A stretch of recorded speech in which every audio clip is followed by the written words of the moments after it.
ॐ श्रुतिस्मृतिपुराणानाम् आलयं करुणालयं नमामि भगवत्पादशङ्करं लोकशङ्करं शङ्करं शङ्कराचार्यं केशवं बादरायणं सूत्रभाष्यकृतौ वन्दे भगवन्तौ पुनः पुनः ईश्वरो गुरुरात्मेति मूर्तिभेदविभागिने व्योमवद्व्याप्तदेहाय दक्षिणामूर्तये नमः सदाशिवसमारम्भां शङ्कराचार्यमध्यमाम् अस्मदाचार्यपर्यन्तां वन्दे गुरुपरम्पराम् ॐ शान्ति शान्ति शान्तिः.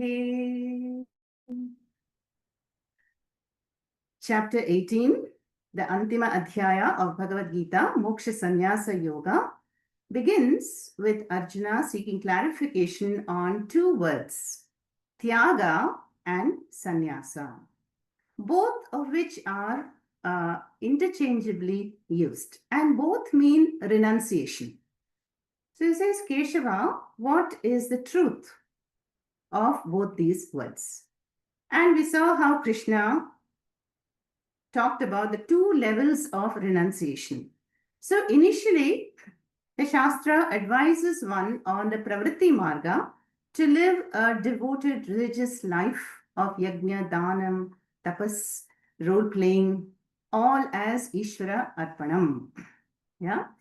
And fulfilling all our obligations and duties towards family, society, community, and nation and the world, all as Om Tat Sat. Sri Krishnarpanam Astu. Instead of asking the questions, why should I do this? This is too difficult. This is unpleasant. Or I have done so much for my family. I sacrificed my time and my energy and my resources. No? So, when there is this Ishvara Arpanam Bhava and receiving the outcome graciously as prasada, then there is Chitta Shuddhi, and such a person is called a karma sannyasi, a yogi, a contributor. And this mindset leads to the jnana yogyata or Chitta Shuddhi and paves the way to the higher renunciation. And so Krishna says, the karma sannyasi is now going to become a jnana karma sannyasi. The higher renunciation is giving up the notion that I do anything. I'm not the doer, I'm not the enjoyer. Akarta abhokta atma aham. And so to reach that goal, Krishna prescribes a whole sattvic lifestyle. So many tips we saw. How to make the yajna, mode of worship, ahara, danam, tapas, shraddha, all of them sattvic. How to be a sattvic karta who will perform sattvic karmas with sattvika dhriti, determination, sattvika buddhi, and arrive at the sattvika jnanam, understanding, and enjoy sattvika sukham. So this is the route that Krishna is following based on the guna model. And so it is very clear that sattva guna alone is the moksha dwaram, and one becomes a yogi. Whereas the imbalance, the rajoguna and tamoguna are narakadwaras, and they will make one either a bhogi, consumer, or a rogi, a sick person, when the tamoguna dominates. So then Krishna in the 40th shloka says that the whole jagat, be it Prithvi Loka or some distant Svarga Loka, the Devaloka or Asura Loka, everything is pervaded by the three gunas, because the entire jagat is an outcome of Trigunatmika Maya Shakti. So nobody is free from the guna net. And so Shankaracharya has said in the Bhashyam on chapter 15, where we saw the whole jagat likened to the samsara vrikshaha, the tree. So even the sattvika jivas, rajasika and tamasika jivas, everyone is perched on this tree, and the tree is nourished by the gunas.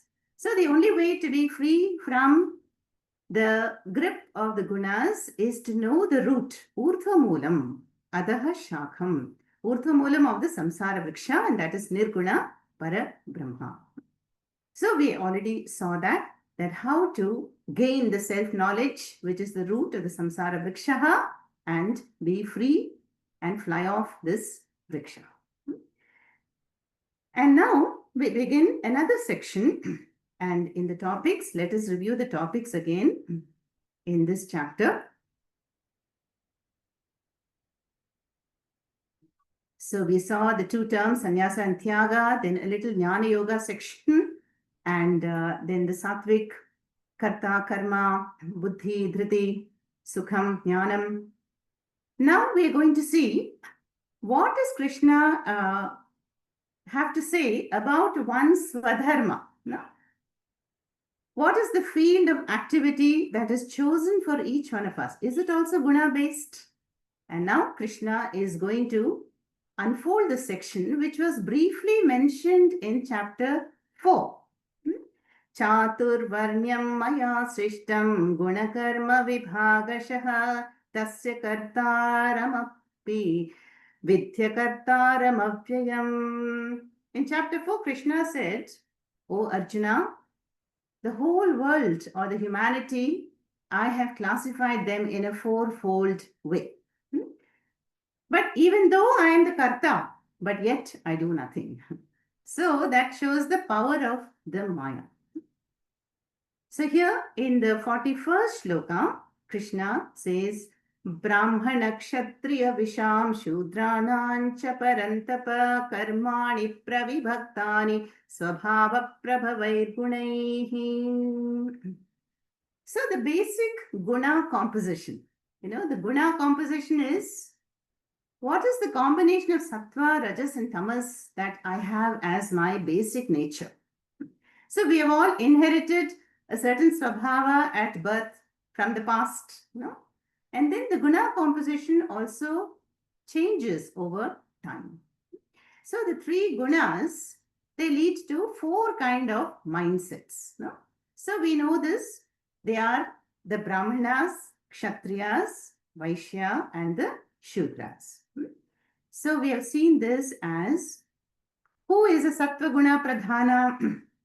A sattva guna pradhana is the one where sattva guna is dominant, and such a one is a brahmana.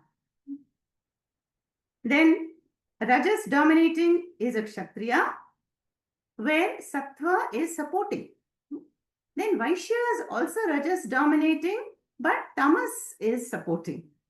And finally, the shudras is the mindset where the tamo guna is dominant.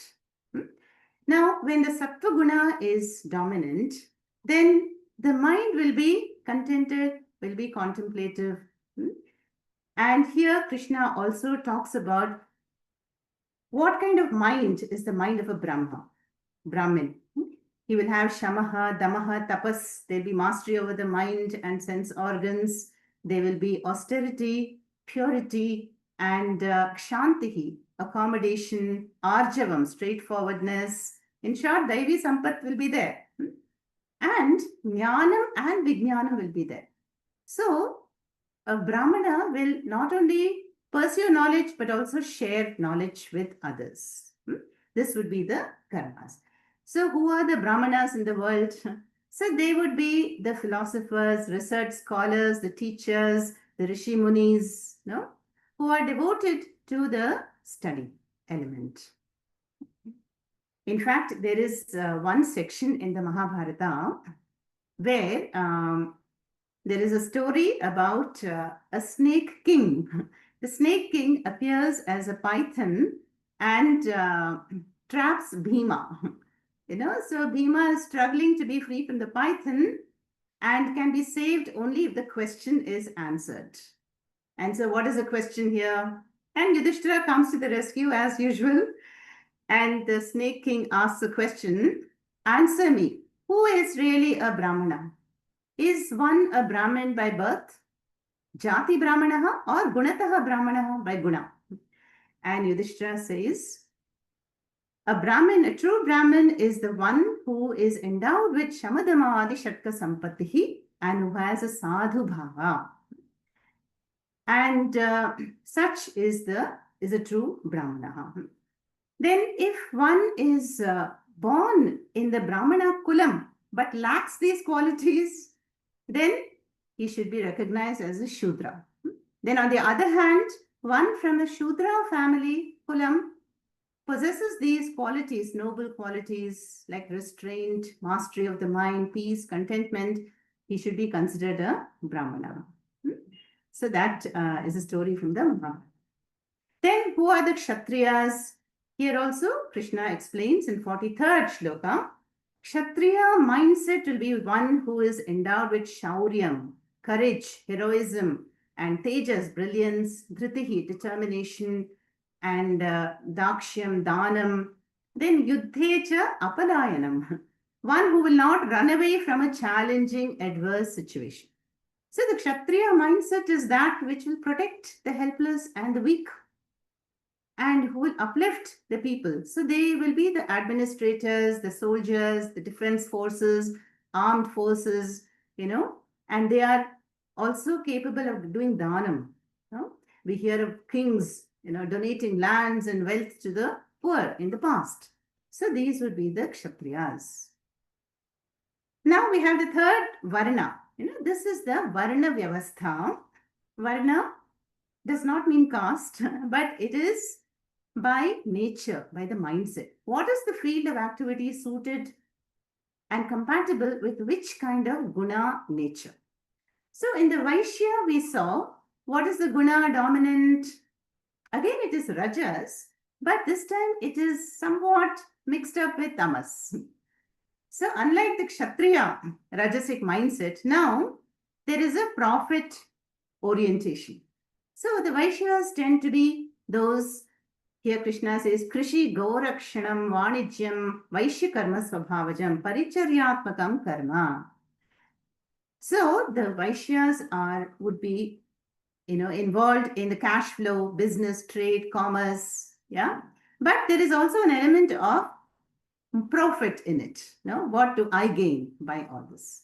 That is the Vaishya category.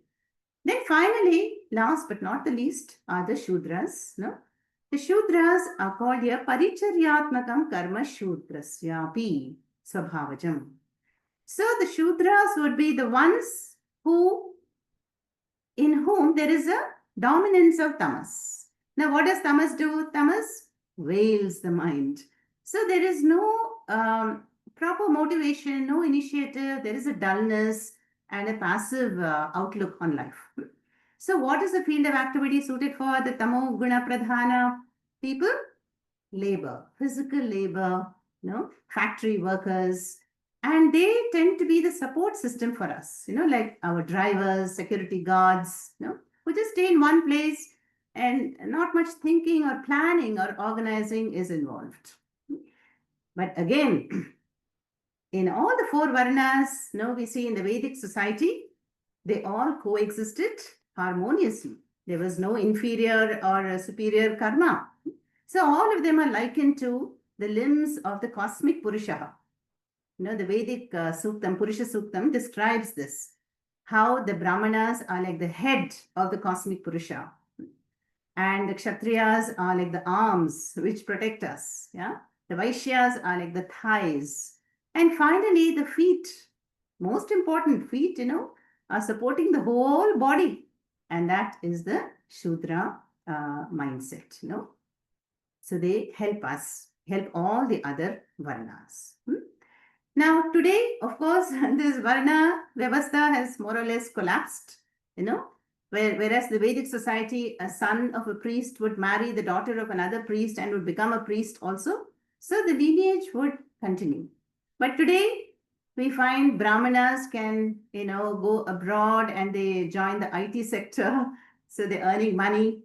And a Kshatriya mindset can become a teacher of Vedanta. Yeah. And a Shudra can also rise to become a CEO of a multinational company. So you see, nobody is stuck with a guna composition. We have had in our own country, a tea seller, chai wala, has become the prime minister. And we've had a president who was a Dalit in the childhood.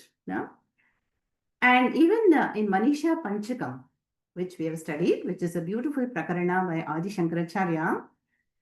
Shankaracharya, who has a confrontation with Lord Shiva, who appears as a Chandala. And listening to that conversation, what does Adi Shankaracharya says? Chandalostu dvijostu guru rityesha manisha mama. Chandalaha asti va? Dvijaha asti va?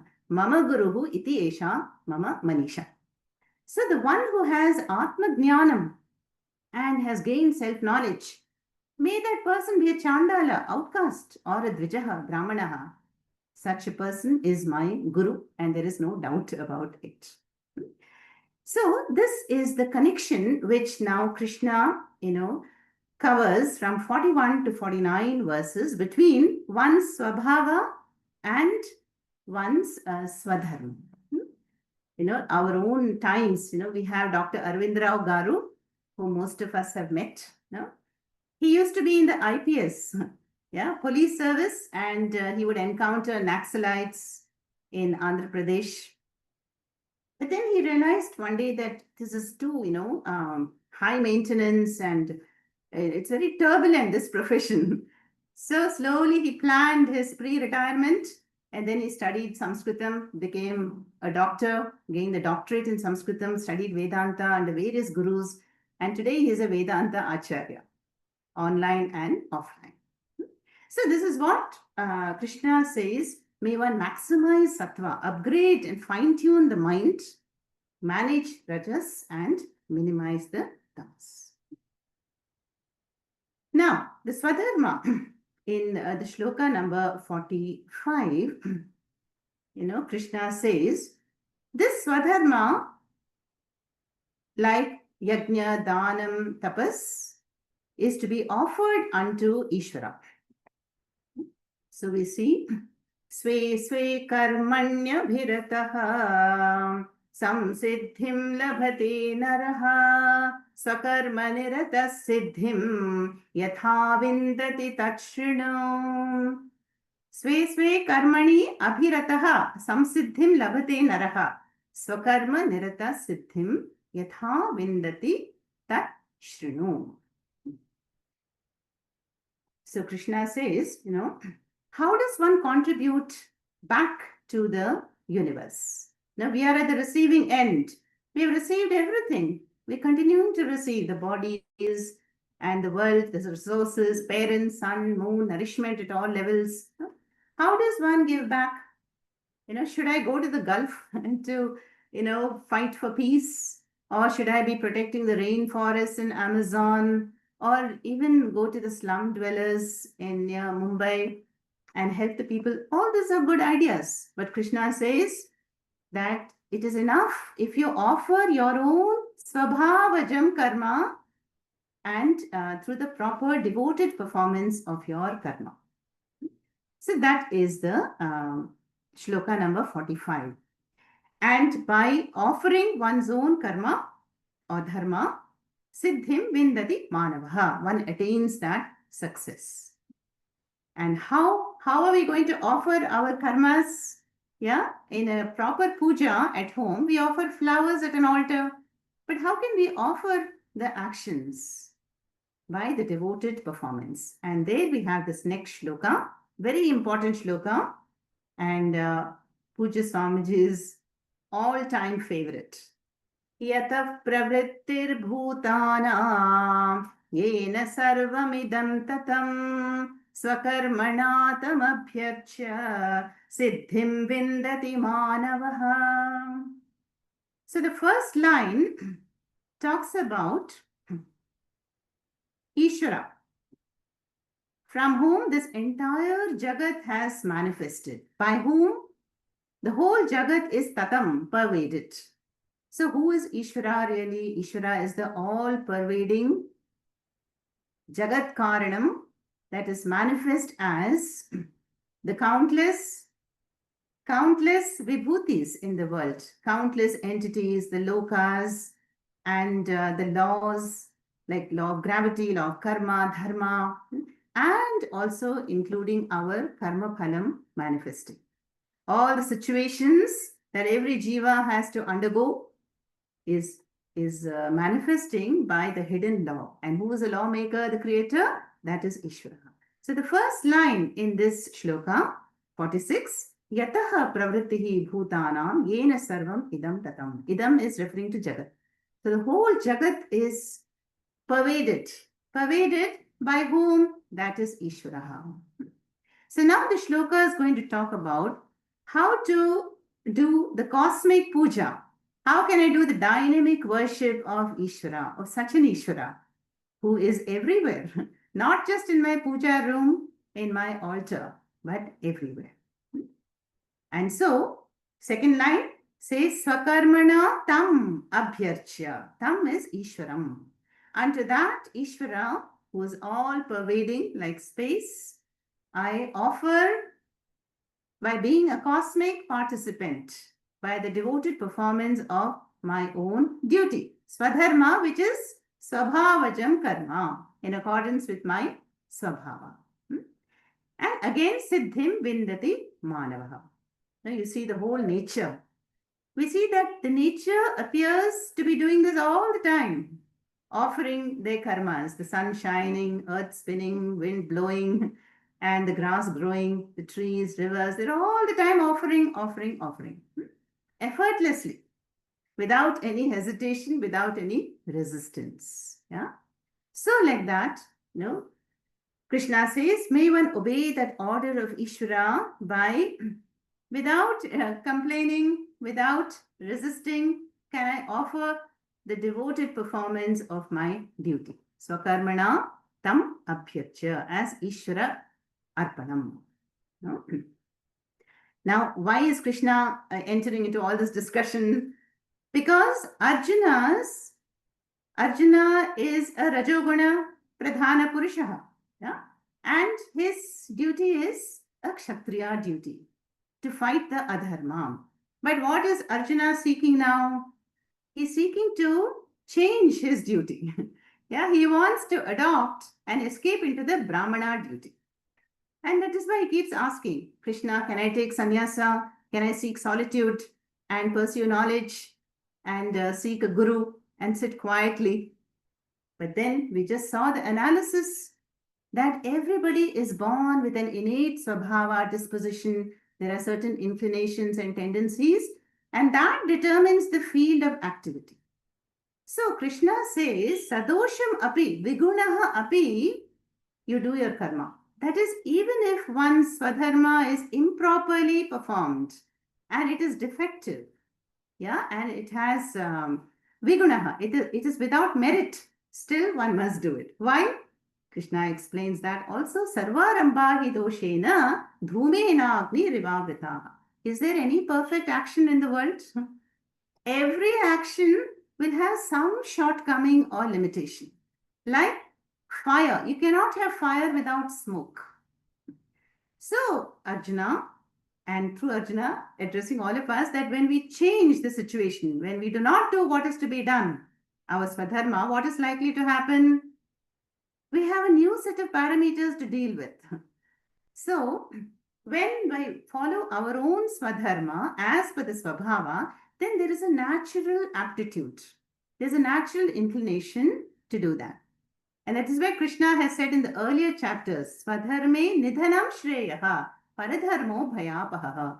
Even when one dies performing one's duty, that is better than shifting to another duty. Because this is all about raga dvesha. My own raga dveshas in the mind are prompting me to change the situation, change the family, change the country, change the job. But if I keep on changing, then I lose that opportunity ordained by Ishvara. I lose that unique formula, the role playing, the script by which I can gain inner stability, maturity, and freedom from raga dvesha. So Krishna is saying that Arjuna, no doubt, you are seeing your karma as himsatmakaha. you are seeing the defect. Remember chapter 1, how Arjuna argues with Krishna and says, Krishna, this is adharma. Fighting the war is adharma. And you are telling me it is dharma yuddha. How come the children will become fatherless, wives will become widows, and there'll be no one to offer the pindadanam for the departed ancestors? The whole kulam will perish. This is not a good sign. No? So Krishna says, no, you are fighting the adharma. Have you forgotten? I have shown you the Vishwarupa in chapter 11. So that cosmic darshana, what did Krishna show Arjuna? That the battle is inevitable. Yuddha dharma. They have tried peace strategies, they've tried everything, dialogues, nothing worked. So it is inevitable. Avashyam bhavi. So nimitta matram bhava he savyasachini. So when we see the big picture, only then we can understand that all of us are cosmic participants and we have to surrender and joyously participate in what is called the cosmic yajna, whether it is pleasant or unpleasant. It is like the Jagat is like a cosmic machinery. So we're all nuts and bolts. So all of them have to work in sync, for the cosmic machinery to move on without any friction. So of course, Arjuna's Swadharma involves himsa, violence, but that is going to prevent a bigger himsa. From the big picture, we can see that it is very much needed to purify, the Jagat.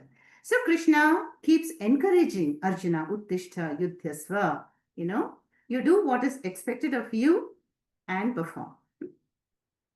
And so every karma, Krishna says, is an avenue to contribute in the cosmic yajna and to be in harmony with Ishvara.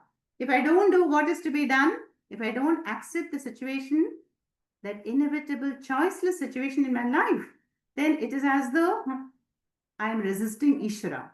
I am denying Ishvara. Because Ishvara is already facing me in that situation. So how can I worship the all-pervading principle of Ishvara? By devoted performance of one's own Swadharma. In the Bhagavata Purana also, if you remember, there is this Vyadha. Vyadha means butcher. So there is a butcher by profession, but he is a Gunataha Brahmana. He is a Brahmin by Guna, and he is in fact teaching the principles of Gita to the sannyasi and who receives the Upadesha from him. That is called Vyadha Gita. Maybe we'll do it one day. And so that is this, these two profound shlokas. Krishna says, Sahajam Karma Kaunteya. If you do your Swadharma, then it is Sahajam for you. We all know that Arjuna was a trump card for the Pandavas. If Arjuna steps down and hesitates, then they would have lost the war. But so that is why Krishna is empowering Arjuna and giving him that emotional strength and the big picture so that he will go ahead and do what is expected of him. Now, what will all this do for us? How will this help us in gaining moksha is explained in the shloka 49. Very beautiful and important shloka again. Asakta buddhi sarvatra jitatma vigata spruhaha naishkarmya siddhim paramam sanyasena adhigacchati. By following this route of devoted performance, offering my duties unto Ishvara as a cosmic participant, I will become asakta buddhihi. Sarvatra, I will become a jitatma, vigata spraha. So beautiful words here, and Shankaracharya says, we will all become asakta buddhis, which means I will be unattached. And Shankaracharya gives a whole list, unattached with respect to putra, pautra, dhanam, graham, pashu, dhanyam, all the anatma positions. I will have a very balanced sense of absence of ownership, because this karma yoga has purified my mind. of raga and dvesha. Asakta buddhihi. Sarvatra. And jitatma. Jitatma is the one who has mastered the mind, the body and the senses. And finally, vigata sprihaha. Vigata sprihaha is when there is no more longing and craving. This must happen to me. This must not happen to me. I graciously accept. I go with the flow of every situation.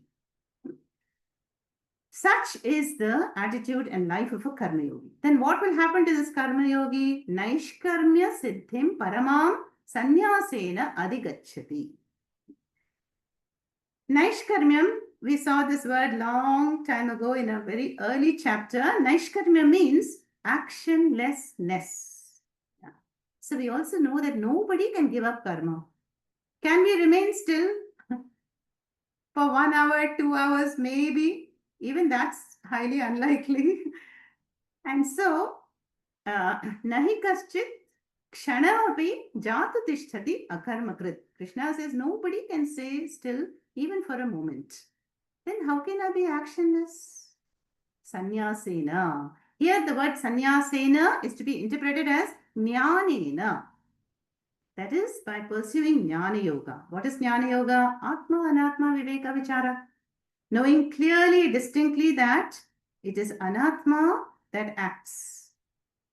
Gunas are impelling the mind receives the data and responds. But Atma is Sakshi Drik, and that is the nature of Naishkarmyam. So this is the root pointed out in the entire Gita. Swakarma, Swadharma, performance, then Chitta Shuddhi, Jnana Yogita, Guru Prapti, Viveka Vichara, Jnana Yoga, and finally Moksha Prapti. Now from 51 up to 55, Krishna again talks about Jnana Yoga. And he talks about it as the Buddhi Yoga. And this Jnana Yoga, as we have heard many times, has the triple sadhana. Shravanam, Mananam, and Nididhyasanam. So only when I've been a karma sannyasi, a contributor, and a sattvic yogi and karta, will I gain the stability of mind, the jnana yogita, to enter into the atma anatma viveka vichara. And so Shravanam is then I study systematically and consistently with an acharya. Then Mananam is when I reflect upon what I've heard.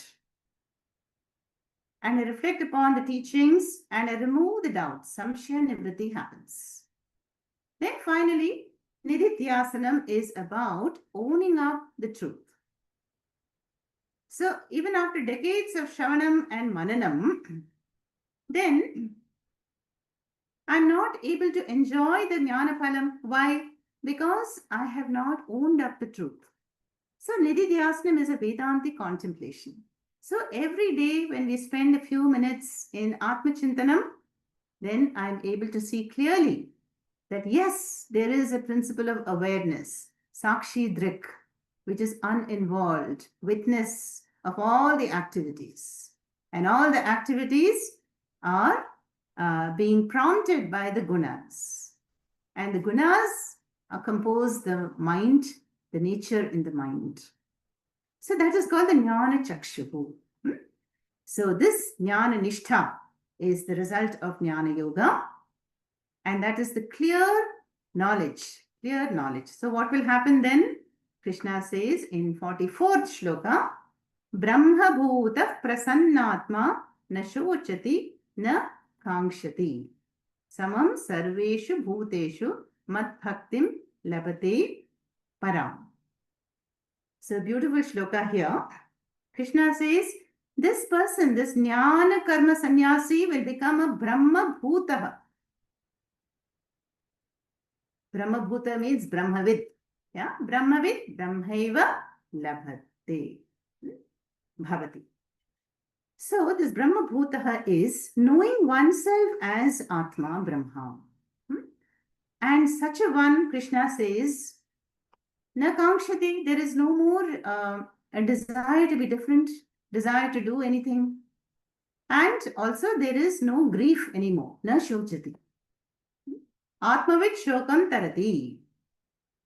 Then samaha sarveshu bhuteshu. And such a jnani will see himself or herself in all equally, the shining, indwelling reality in all, and mad bhaktim labate param, and will attain the highest devotion. We have seen this also earlier. It's all a repetition. No? Chaturbidha bhajante mam ye janaha sukritinorjana, where Krishna says, even devotion is of various stages. Initially we say trahimam, pahimam, I want this, I want that. But the highest devotion is, I want you, Krishna, I want you, Ishvara. Yeah, I don't want anything else. And so such a jnani has gained Ishvara in terms of his own Atma Brahma, has become a Brahma Bhutaha. Then Krishna, in the next few shlokas, from 55 onwards, Krishna says, uses the asmat shabda. No? If you notice there, he says, Arjuna, may you become a mat chittaha, mat paraha, mat vyapashrayaha. Yeah, mat, what is this mat? Mat means me. So may you become mat paraha, is the one for whom I am the goal. Mat chittaha, whose mind is always on me. Mat vyapashrayaha, who takes refuge in me. Then what will happen? Mat prasadat avapnoti shashvatam padam avyayam. One will gain me, or that eternal, changeless abode. Shashvatam avyayam padam. And matchittaha mai sanyasya matparaha. Then Krishna also says that if you become a matchittaha, matchittaha is the one who has no fear. What will happen to me? Yeah, because one can relax. Ishvara is in charge. I have surrendered and handed over the reins of this body chariot, and I am at peace. I do what is to be done. I pursue knowledge. Now there is the clarity. So there is no more fear. And so Krishna says, Mat prasada tarishyasi sarva durgani. Arjuna, by my prasada, you will cross over all the difficulties and adverse situations in life. Yeah. But then look at the 48th verse. Athachet vamahamkarat nashroshyasi vinangshasi. Krishna says, gives a warning here to Arjuna. If you do not do as per the Gita Upadesha, if you don't heed my words, if you don't follow the teachings, what will happen? Vinangshasi. You will perish. And what does that mean? Which means you will continue to remain in samsara. You will not come out of this avidya, karma phalam janma. And so the next shloka also Krishna says, Yada amkaram ashritya nayotsye iti manyase. Yeah. If due to ahamkara, the ahamkara is the I notion. Yeah, the I notion. So Krishna says in the 59th shloka, supposing you identify with your ahankara and say, na yotsye, I will not fight. Krishna, then mithya eshaha. Then here the word mithya means hypocrite. So you will be a loser, Arjuna. You will be mithya. And it will not work because niyokshati, because your own nature will compel you. So here we see Krishna is pointing out to that strong prarabdha factor. So sometimes our prarabdha is prabala. Prabala means no matter what we try, what pariharas, which temples we go to, and what pujas we do, that will remain in our account. Yeah? Whereas sometimes we can make changes. So this is an eternal debate, prarabdha versus purushartha. So in every situation, there is a certainty facing us and that there's a choice to respond to that situation. Yeah. But for the wise person, the choice is only whether to accept or not. If I do not accept, then I suffer more. And if I accept graciously and go ahead with Ishwararpanam, prasada buddhi, then I am in safe ground. I remain peaceful. So Krishna is pointing out, Arjuna, you have a rajoguna pradhana sabhava right now, and overnight you cannot become sattvic. So I cannot let you, take over the brahmana duty. Yeah. So you cannot say, I will not fight, because that is the divine order, command for you. It is a unique script and role meant for you. So Krishna says that your own nature will compel you. And also says, how this war is a nimittam. We saw recently in the unfortunate flight crash, 240, 60 people, all had the collective karma and, died. But in the Kurukshetra war, the collective karma for lakhs of people and only a handful survived. So Krishna is saying, this is the role of karma. Yeah. So there is a collective karma phalam which brings people together to experience that. The world wars, 1 and 2, for example, And so some astrologers, when they look at the horoscope charts of all these people, they give their analysis that all these people, they were together in a past life, and now they are destined to go through such an event in this life. This is called collective group karma or a national karma. Yeah. And again, the one who survives it, like the one person, the prarabdha is different for that one person. So Krishna is explaining to Arjuna, you are also part of this collective karma of this war situation.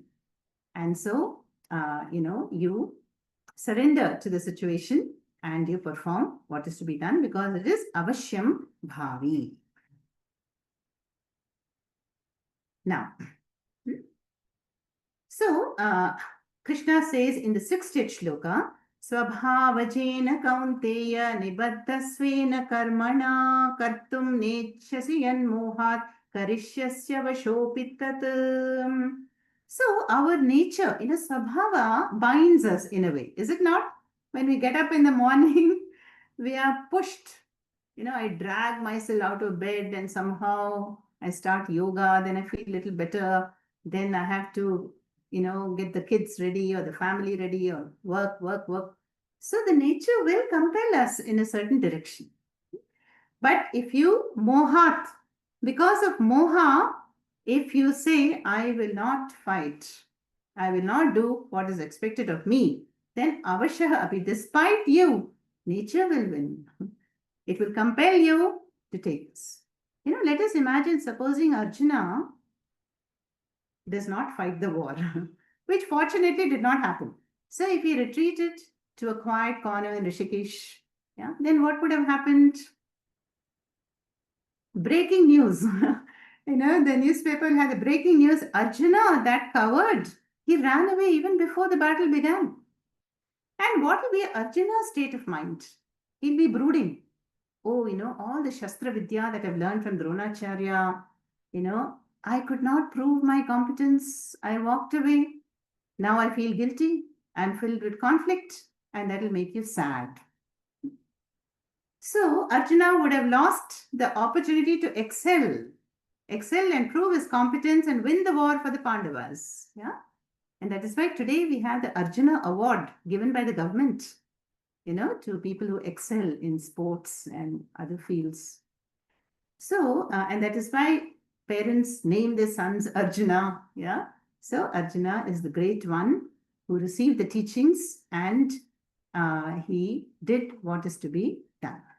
Despite that being himsatmaka, very unpleasant and seemingly filled with violence, still he went ahead and performed the duty.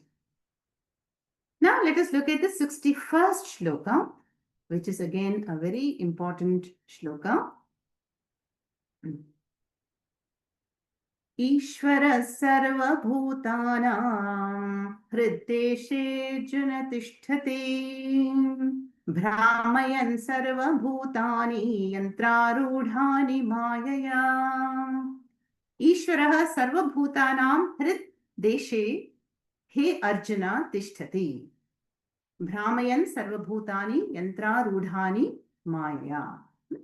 So this Ishvara, we know by now, is the Nimitta Karanam, Upadana Karanam, all pervading principle, pervades time, space, everything is born of the Maya Shakti of Ishvara.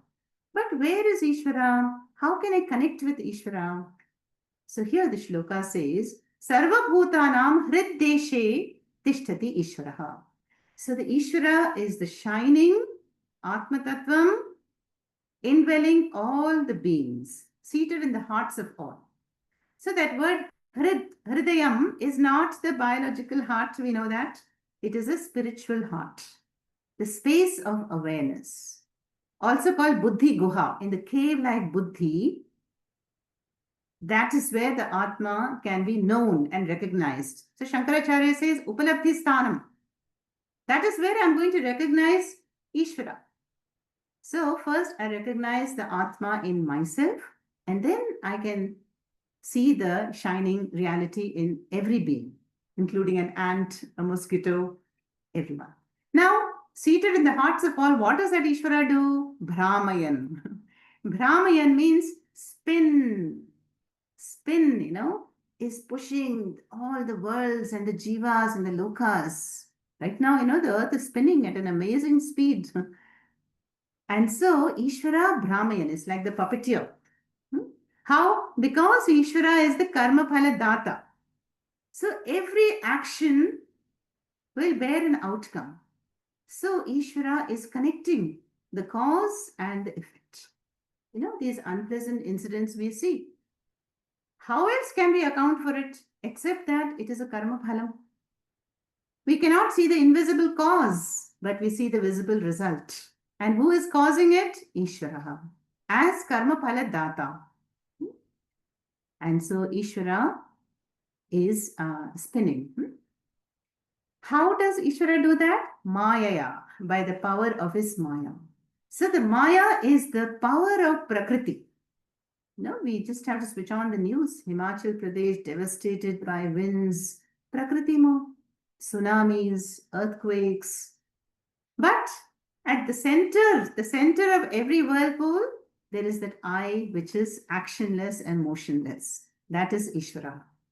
So Ishvara is a silent observer, Sakshi Drik, and by the power of his Maya is spinning all the worlds. And here there's an illustration given, Yantra Rudhani. Yantra is a machine, as though all the lokas and all the jivas, all of us are mounted on this machine like a giant wheel. We're all perched on this flywheel, and Ishvara is the operator. Operator who has swung this giant wheel in motion. And do we have any control there? Avashaha. That is, helplessly, the jivas are born again and again to go through the cycle of avidya, kama, karma, phalam, janma, sukham, dukham, karta, bhokta, jiva. This is what is happening in the world. So, Ishvara is also to be understood in the Vedantic context as the presence or the sentience which activates the anatma. Right now, I'm moving my hands, my lips, and our minds are active, dwelling upon these verses. All this is activity. Who is doing this? Ishvara, seated in the hearts, is making the mind sentient, and the mind is endowed with gunas. And so the gunas are prompting the mind to react, to receive, to respond. Senses are collecting data, and the karmendriyani are responding. So everything is moving, spinning, because of the Ishvara centered in the heart as the Parama Bhokta, the one who is really enjoying the show. So the heart beats, the hands move, every action can be traced to the actionless Atma. So such an Ishvara is a Karma Phala Data. And so finally what? So that Ishvara is in charge. He is an operator. Only he can slow down that giant wheel. and then we can get off that instrument, the yantram. And so by the grace of Ishvara, we seek the grace of Ishvara initially by doing Ishvararpanam, and then by pursuing the knowledge of Ishvara, the Rajavidya, Paravidya, the grace of Ishvara makes us jump out of that wheel, spinning wheel, totally, and that is moksha prapti. So one has to do what is to be done, is the message Krishna is trying to give to Arjuna constantly. Then the next shloka is also very beautiful, 62nd shloka. तमेव शरणं गच्छ सर्वभावेन भारत तत्प्रसादात् परां शान्तिं स्थानं प्राप्स्यसि शाश्वतम्. So Arjuna, hey Bharata, tam means unto Ishvara, sharanam gaccha, you take refuge, sarva bhavena, and tat prasadat param shantim prapsyasi shashvatam. Now here, very beautiful shloka where Krishna says, brings out the Sharanagati Tattvam. He says, Arjuna, you let go of your notions. I like this, I don't like this, I want to fight, I don't want to fight. No? Tameva Sharanam Gaccha. You take refuge in the higher principle, in the order. In that Parameshwara seated in the heart temple, in that inner Sakshi. Surrender. How to surrender? Sarva Bhavena. Sarva Bhavena means not grumbling, complaining, resisting, but joyously, with trust, enthusiastically. And Sarva Bhavena, with all enthusiasm, I surrender. Then Tat Prasadat Param Shantim Sthanam Prapsyasi Shashvatam. And you will gain the Param Shanti, the ultimate peace. Yeah. So the advice here given by Krishna is that may one become an instrument in the hands of the higher will. Krishna has already shown the outcome of the war to Arjuna, that Pandavas are going to win, and still Arjuna is hesitating to go ahead. So Krishna says, what is surrender? Understanding that everything in life is given to us. Yeah, the bodies, the situations unfolding, my swadharma. So day after day, sarva bhavena, may I offer my karmas unto Ishvara and I can relax. So at the level of karma, there is a Ishvara arpanam and prasada buddhi. And at the level of jnanam, the higher renunciation, there is a letting go of ahankara. This is what Swamiji would say, Ishvarizing everything. Yeah. Then what is the param shantim shashvatam padam? The peace and the clarity. And in the Ananda Swarupa Atma Anubhava, you will get Arjuna if you follow all these instructions and this route. Yeah. So finally Krishna says, Arjuna, you are trying to renounce karma itself. But look at all the role models, Janaka, Vashishta, Vyasa. Look at me. We are all engaged in activity, intensely active, and yet actionless. Yeah, that is by knowledge. So first one has to perform karmas properly in the light of Karma Yoga. Yeah, diligently, being motivated, enthusiastically, and giving up the anxiety and clinging to the result. So that Karma Yoga will give one the maturity, and then all the karma phalams like ripe fruit will just fall off the samsara vriksha. So Krishna is finally saying that by non-performance of karma, one cannot gain naishkarmyam, actionlessness. Karmanya karma yah pashet akarmani cha karma yaha sabuddhiman manusheshu sayukta kritsna karma krit. My favorite shloka, number 18, chapter 4. So karmani akarma darshanam. Even though I'm engaged in activity, I can find that sanctum within, the peace, the witnessing awareness.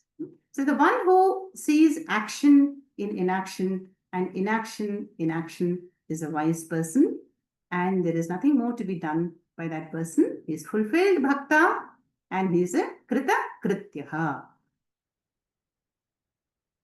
Then in the 63rd shloka, Krishna is finally approaching the finishing line and he is concluding and says,